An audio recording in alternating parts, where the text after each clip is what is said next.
aku dulu mikirnya apa? Sekuritas itu kayak satpam gitu. Aku lipat-lipat kertas, aku nemu nih produk yang paling difavoritkan untuk menjadi seorang investor yang sukses. Tentu saja modalnya nggak gampang ya, yaitu 3M. Selamanya. Oh.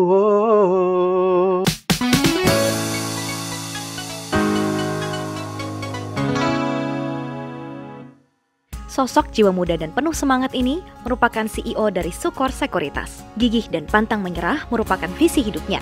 Kerja kerasnya menelurkan prestasi Forbes 30 Under 30 di usianya yang masih muda.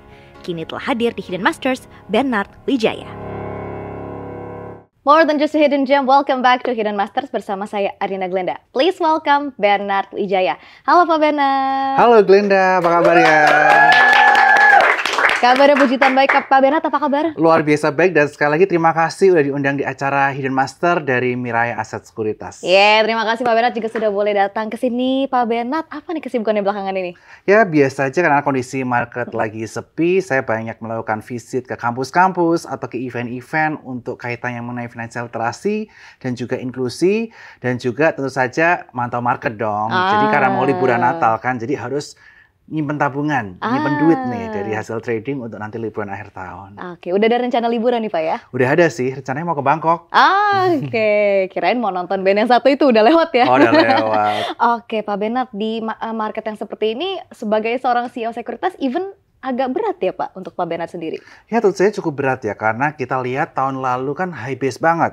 Trading value mencapai puluhan triliun seharinya, rata-rata di angka 15 triliun. Saat ini cuma di angka 10 triliun per hari, atau turun kurang lebih sekitar 30-40%. Sehingga tentu saja penurunan trading value itu sangat memukul industri-industri keuangan, terutama industri sekuritas. Nah, oleh karena itu kita di Brokerage Company tidak boleh berhenti di sini saja. Kita harus melakukan berbagai terobosan, inovasi, sehingga tentu saja kita bisa menggait nasabah baru dan mengaktifkan nasabah-nasabah yang lama, supaya mereka bisa mendulang banyak profit di pasar saham. Karena itu yang paling penting, supaya nasabah, masyarakat, investor selalu loyal dengan kita. Oke, luar biasa. Pak Bernard kan sekarang aktif nih sebagai CEO sekuritas. Boleh kilas balik sedikit nih Pak. Memang dari dulu Pak Bernard sudah interest di dunia finance atau gimana nih? Sebenarnya enggak sih Glenda. Cita-cita aku mirip kayak kamu dulu. Apa tuh Pak? Pengen jadi penyanyi. Jadi dulu kabarnya pernah ikut audisi salah satu reality show juga ya Pak ya? Ya, dulu waktu aku kuliah, aku sempet ikut audisi di Sabuga waktu itu. Ada audisi suatu reality show yang terbesar di Indonesia. Waktu itu disebut ya angkatannya Aris dan juga Giselle di situ. Ternyata waktu itu gagal. Tetapi waktu itu aku nggak berhenti berjuang loh Glenda. Waktu aku gagal di situ, aku tetap ikut festival-festival, nyanyi sana-sini. Akhirnya ketemu produser, sempat ngeluarin single, judulnya hanya satu. Tapi sayangnya waktu aku rilis single itu, yang lagi rame boyband waktu itu. Kayak Smash, Cherry Bell, dan lain-lain lagi boom. Jadi penyanyi solo waktu itu kurang populer lah, kurang ngetren. Nah, waktu tahun 2013 ketika aku kerja di salah satu bank internasional di Indonesia, di Jakarta, aku juga nyambi sebagai penyanyi dan juga MC ketika weekend. Ya, tapi sayangnya jalan berkata lain ya. Aku gak jadi penyanyi, tapi puji Tuhan bisa berkarir di industri pasar modal. Dan jadi CEO sekuritas, luar biasa. Terima kasih Glenda. Gak ada yang nyangka jalan hidup orang ya, tapi memang dari dulu berarti gak ada kepikiran sama sekali Pak untuk terjun ke dunia finance. Jadi CEO nih bahkan. Gak pernah kepikiran lah, karena gini-gini lah. Aku dulu SD, SMP di Sleman. Kemudian SMA ke Magelang. Dan waktu itu sosial media nggak se-booming sekarang. Jadi pengetahuan kita mengenai investasi nggak ada. Waktu itu aku tahu investasi cuma satu instrumen, deposito only. Jadi kalau nabung atau invest ya udah di deposito aja. Nah, puji Tuhan di tahun 2013 ketika aku masuk ke perbankan, aku di program manajemen associate atau manajemen trainee, aku masuk ke bank kustodian. Di bank kustodian itu bagian aku transfer agency. Jadi ada klien yang melakukan subscription, redemption, dan juga switching product itu di tempat aku. Dan tiap awal bulan, kita waktu itu harus membagiin statement ke nasabah. Kirim statement ke nasabah masih dalam bentuk kertas. Dan waktu aku ngelipet, aku lihat, wah banyak ya nasabah yang cuan. Karena waktu itu memang market lagi rally. Dari tahun 2013 sampai 2015. Wah banyak banget nasabah yang cuan nih. Aku lipat-lipat kertas, aku nemu nih produk yang paling difavoritkan sama masyarakat yang bank kustodiannya di bank tersebut. Oke, ini reksadana ya Pak ya? Reksadana. Jadi aku waktu itu langsung datang ke cabang bank tersebut di Melawai. Waktu itu masih ada cabang di Melawai. Aku buka rekening, buka reksadana, auto debit tiap bulan. Aku masih ingat kalau lebih auto debitnya 1,5 juta tiap bulan untuk masuk ke reksadana tersebut. Lumayan 1,5 juta tahun 2013 ya Pak. Itu berarti sepersekian dari gaji gitu ya. Memang awalnya dedikasi untuk investasi. Untuk investasi, karena saya melihat gara-gara ngeliat kertas itu doang Pak. Lihat kertas itu, statement yang kita kirim bulanan ke klien. Karena waktu itu aku lihat angkanya bagus-bagus semua dan produknya rame banget. Ya udah aku masuk juga. Nggak disangka ternyata dalam 3 tahun keuntungan produknya itu bisa mencapai puluhan persen. Lebih tinggi dari deposito. Aku langsung penasaran. Wah, isinya apa sih produk reksadana ini? Dan waktu itu kebetulan isinya reksadana saham. Dan aku pengen tahu langsung nih. Wah, seru juga jadi fund manager. Bisa belajar saham, bisa investasi saham langsung. Dan akhirnya tahun 2016 itu aku baru tahu ada namanya sekuritas, yang mana sekuritas itu tempat kita berinvestasi saham. Dulu aku nggak tahu sekuritas, dulu teman aku tuh ada loh, yang ibunya itu direktur sekuritas.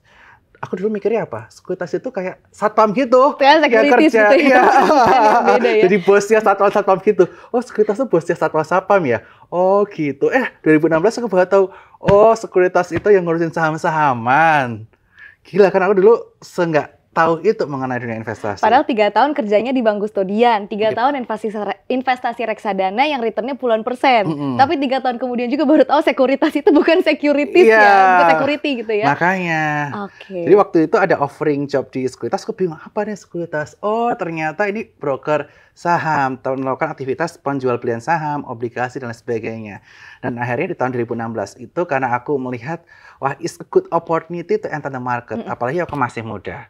Jadi yaudahlah aku terjun ke dunia financial institution terutama di brokerage services. Oke, jadi awalnya memang istilahnya nggak sengaja ya Pak Bernard kenal investasi saham dan reksadana? Nggak sengaja, itu karena Tuhan taruh aku di bank kustodian. Kalau aku nggak di bank kustodian, mungkin aku bakal investasi reksadana tahun 2013. Oke, luar biasa. Jadi sampai sekarang cita-cita jadi penyanyi ini udah nggak ada nih Pak Bernard? Ya masih lah, tapi sebagai side job ya, biar lebih fun. Karena nanti aku akhir tahun ini, di bulan Desember, aku juga diundang nih di salah satu cafe temanku buat nyanyi. Jadi passion itu nggak akan hilang. Karena nyanyi itu udah bagian dari identiti Bernardus Wijaya. Oh luar biasa, Pak Bernard boleh nyanyi dong buat sahabat Firasat? Oke, aku bakal nyanyiin lagu yang 10 tahun lalu aku rilis ya. Oke,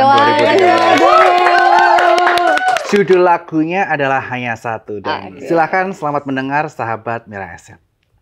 Hanya satu di hatiku, hanya kamu di jiwaku, takkan mungkin kan terpisah selamanya, selamanya.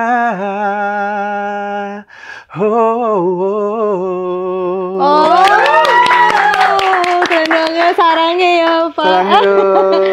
Oke, kita balik ngomongin karir. Sebagai CEO sekuritas, banyak kan tantangannya pasti Pak? Banyak banget. Apa aja tuh Pak tantangannya? Tantangannya tentu saja kaitannya mengenai pertama, volatilitas market. Karena tentu saja market itu nggak ada yang bull terus. Kalau bull terus kita enak di industri sekuritas. Market ramai terus. Tapi market terkadang bull, terkadang bear, dan juga yang paling menyakitkan yaitu kangguru market atau market sideways. Nah, ketika market sideways atau bear, kecenderungan pasar adalah seperti saat ini. Sangat sepi. Padahal brokerage atau sekuritas company itu mengandalkan pendapatan dari apa? Dari transaksi jual dan beli dari saham itu sendiri ataupun instrumen lainnya seperti obligasi.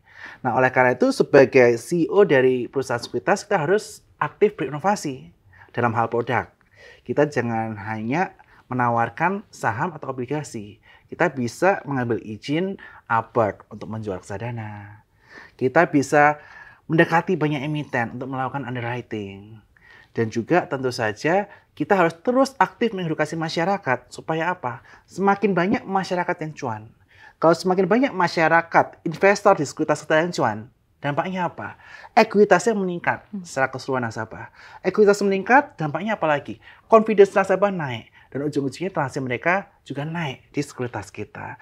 Oleh karena itu, yang paling penting, yang pertama yang perlu kita miliki mindsetnya sebagai CEO sekuritas adalah kita harus fokus kepada kebutuhan nasabah, yaitu nasabah harus bisa mendulang profit dari pasar saham. Begitu. Berarti 2023 ini bukan yang mudah ya untuk sekuritas sendiri, Pak? Nggak gampang, karena seperti saya sampaikan di awal, trading value di IHSG turun kisaran 35-40%. Sehingga tentu saja ini sangat memukul industri sekuritas dibandingkan di tahun 2022 yang lalu. Oke, tapi outlook-nya di 2024, lebih optimis nggak Pak Bernard? Wah, 2024 ini seru nih Glenda. Karena mengapa? Yang serunya yang pertama adalah kaitannya mengenai tahun politik. Tahun politik, tahun pemilu, yang mana nanti pemilihan presiden diikuti 3 calon, dan berbagai survei menyatakan ini susah satu putaran. Terakhir kita 2 putaran itu di tahun 2014. Sorry, di tahun 2004, bukan 2014. Itu berapa tahun lalu tuh? 20 tahun lalu ya? 19 tahun lalu Pak berarti? Berarti 20 tahun lalu? Hampir 20 tahun 20 tahun lalu itu 2 putaran. Kalau 2 putaran itu, uncertainty akan sangat tinggi. Mulai dari bulan Januari sampai Juli. Sehingga setengah tahun itu market kemungkinan besar akan bergerak sideways, nggak kemana-mana. Karena menunggu pemimpin selanjutnya itu siapa. Kemudian yang kedua, dari global. Ada kaitannya mengenai perang antara Israel dan juga Hamas. Yang tentu saja ini mengakibatkan ketidakstabilan politik dan juga ekonomi global yang berdampak pada ketidakstabilan harga komoditas. Mulai dari minyak bumi, kemudian komoditas-komoditas lainnya itu juga menjadi bergejolak. Tetapi di tahun 2024 nanti ada angin segar nih untuk pasar saham. Selain 2 hal yang mengakibatkan ketidakpastian di pasar. Yaitu apa? Powell, yaitu chairman dari The Fed, menyatakan bahwa potentially tahun depan akan ada penurunan suku bunga. Dari 5,75% akan turun bertahap. Potentially turunnya at least 4 kali. Nah, ini angin segar. Kenapa? Ketika suku bunga Amerika Serikat mengalami penurunan, kecenderungan yield obligasi juga akan turun.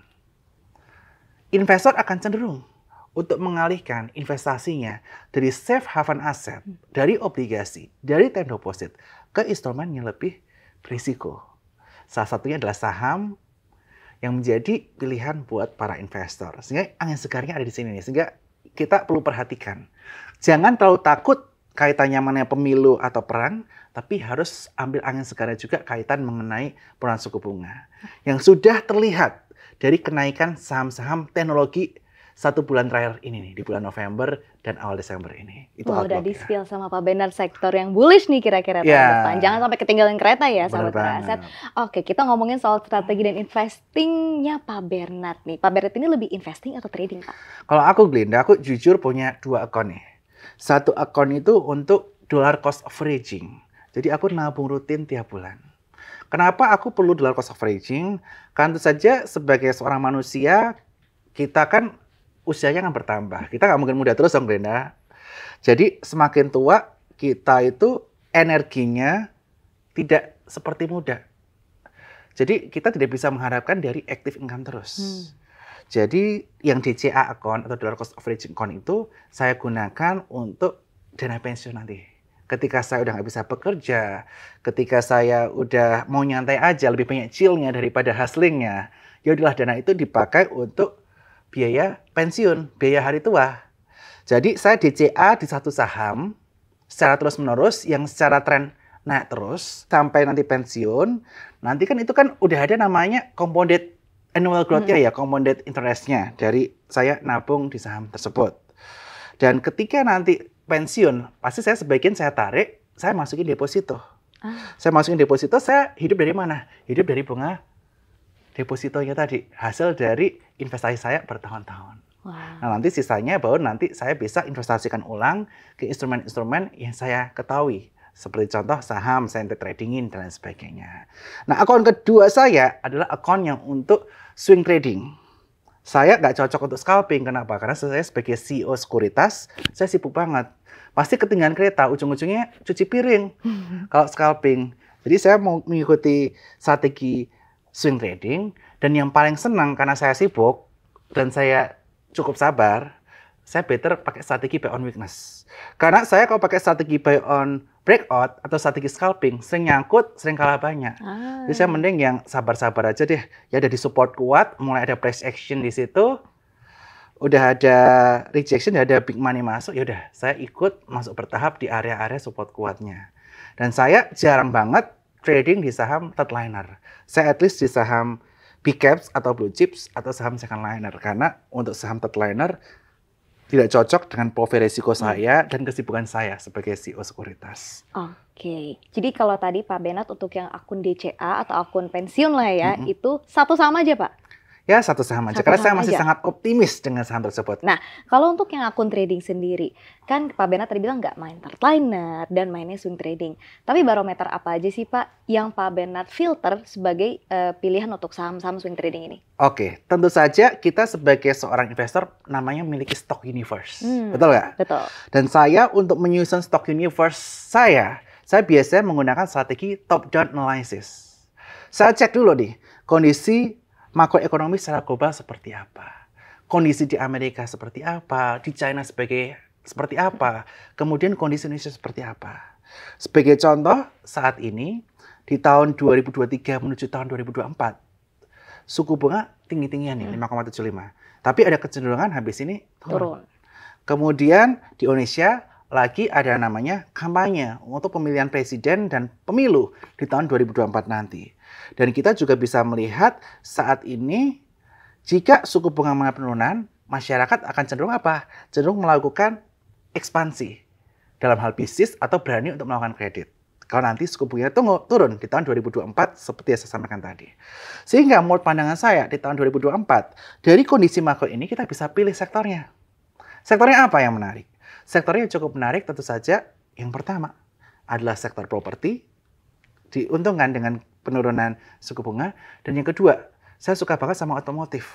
Dan selanjutnya, selain dua sektor ini yang saya perhatikan, saya juga memperhatikan sektor kaitannya mengenai hilirisasi.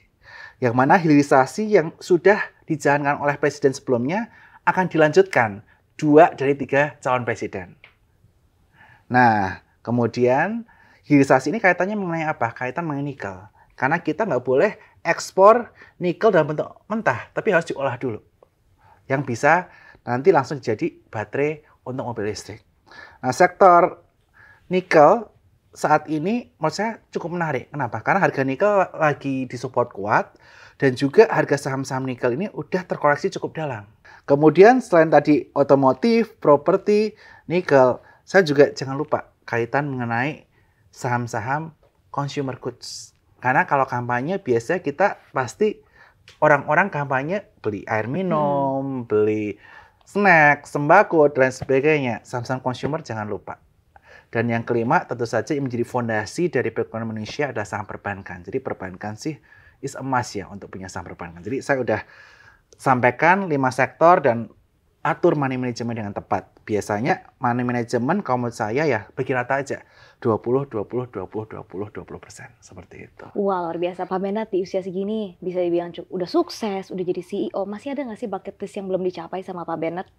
Kalau bucket list yang pengen saya capai sesungguhnya adalah saya ingin tentu saja keliling dunia. Karena aku suka traveling. Memiliki kebebasan waktu, kebebasan untuk jalan-jalan. Sehingga tentu saja selama masih kuat, jadi ya kalau ada liburan cuti bersama dan sebagainya, ya cuti bolehlah untuk keliling-keliling dunia. Jadi bisa, oh dari sini udah pernah, sini udah pernah, sini udah pernah. Itu menjadi sesuatu yang susah kita capai kalau nanti kita udah berkeluarga, kalau menurut pandangan saya. Jadi mumpung masih muda, masih sendiri, bisa dihajar dulu. Karena aku suka banget traveling. Wah, dream destination-nya Pak Benat kemana nih? Kalau dream destination saya sih pengen ke Kutub Utara. Wih. Mudah-mudahan cepat tercapai Pak Benat. Iya, tapi saya takut dingin. Saya harus gedein badan dulu biar nggak kedinginan di sana. Berarti sambil bulking, sambil kita tunggu Pak Benat bulking, nanti ke Kutub Utara ya Pak? Amin. Amin. Pak Benat boleh bagi tips nih buat sahabat Beraset. Gimana caranya menjadi investor yang cerdas dan mampu nih melihat chance di pasar modal? Oke, untuk menjadi seorang investor yang sukses tentu saja modalnya nggak gampang ya. Yaitu 3M. Tapi bukan 3 miliar rupiah. Apa tuh M-nya Pak? M yang pertama adalah mindset. Kita sebagai seorang investor tuh harus memiliki mindset mau belajar, mau berjuang. Jangan cuma ikut-ikutan. Teman atau influencer ngomong ini kita beli, nggak tahu tadi yang banyak apa. Jadi mindset pertama mau belajar, mau berjuang, dan harus mau upgrade diri kita terus-menerus. Dan yang paling penting, jangan punya mindset pengen cepat kaya. Biasanya yang pengen cepat kaya itu yang cepat miskin. Yang paling penting adalah kita punya mindset dapat profit yang konsisten dari waktu ke waktu. Itu paling penting. Nah, setelah kita memiliki mindset yang tepat, kita harus lakukan M yang kedua, yaitu metode. Kita belajar analisis fundamental, technical, memahami makro. Supaya apa? Supaya kita tidak terjebak di suatu perusahaan yang bodong. Perusahaan yang kopong, yang nggak ada isinya. Yang mengakibatkan kerugian di banyak investor. Dan yang ketiga, nggak kalah penting adalah money management. Don't put your egg in one basket. Begitu kata Warren Buffett. Jadi jangan taruh saham kamu di satu perusahaan aja, duit kamu di satu perusahaan aja, satu instrumen. Terus juga kamu bankrupt. Tapi harus diatur money manajemennya, dan tentu saja pastikan kalian punya dana darurat dan gunakan uang dingin ketika berinvestasi. Begitu, Glenda. Oke, dicatat ya, sahabat Miraset. Pak Benat, satu pertanyaan nih sebelum kita ke segmen games ya. Ya. Apa itu definisi sukses untuk Pak Benat Wijaya? Kalau menurut pandangan saya, sukses adalah kita bisa hidup secara independen dan berdikari atau berdiri di atas kaki sendiri tanpa bergantung dari orang lain. Dan tentu saja selain kita independen dan berdikari, kita mampu memberi manfaat buat orang-orang yang kita sayangi, untuk keluarga kita dan sekitar kita. Sehingga tentu saja hidup kita akan berasa penuh. Kita bisa hidup sesuai yang kita mau dan bisa memberkati orang-orang di sekitar kita. Begitu, Glenda. Oke, keren Pak Benar. Kita sekarang menuju ke segmen games ya, Pak? Boleh. Oke, segmen gamesnya adalah this or that. Langsung aja kita mulai ya. Oke, jadi Pak Benar pilih satu kata di antara dua kata. Oke. Udah siap nih Pak ya? Siap. Yang pertama, manis atau asin? Manis. Oke. Trading atau bisnis? Trading. Trading. Oke. Gunung atau pantai? Pantai. Wah, anaknya chill banget nih ya. Iya dong. Nonton atau denger lagu? Dengar lagu. Oke. Marvel atau DC, Pak? DC apa ya? DC yang universe-nya adanya Superman, Batman. Oh. Kalau Marvel tuh Iron Man, Captain America. Oh, aku suka Captain America. Berarti Marvel. Marvel. Ya? Oke, luar biasa. Terima kasih banyak Pak Bena sudah hadir di Den Master. Terima kasih Glenda dan Mirai Aset Sekuritas. Oke, sahabat Miraset, jangan lupa ya yang udah nonton videonya di like, di share, dan juga di komen. Jangan lupa juga subscribe ke YouTube channel kita di Miraset Sekuritas. The world is changing, so let's aim higher and bigger. Kita akan jumpa lagi di episode Hidden Masters berikutnya. Dadah! Bye-bye.